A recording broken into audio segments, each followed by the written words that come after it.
નમસ્કાર મિત્રો આપની સાથે હું છું પિનલગીરી ગોસ્વામી। પિનલ્સ કોર્નર યુટ્યુબ ચેનલમાં તમારું સ્વાગત છે।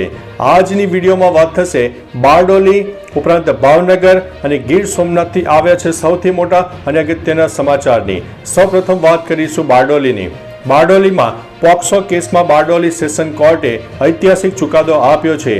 સગીરા પર દુષ્કર્મ આચરનાર આરોપીને કોર્ટે 35 વર્ષની સજા ફટકારી દીધી છે। 2021માં સગીર બાળકી ઉપર બળાત્કાર આચર્યા બાદ આરોપી ફરાર થઈ ગયો હતો।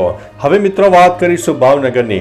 ભાવનગરમાં બેદરકારીના કારણે 5000 વિદ્યાર્થીઓ સાયકલથી વંચિત જોવા મળી રહ્યા છે। ભાવનગરમાં અભ્યાસ કરતી વિદ્યાર્થીનીઓને આપવા માટે સરસ્વતી સાધના યોજના અંતર્ગત 9000 સાયકલ ખરીદાઈ હતી।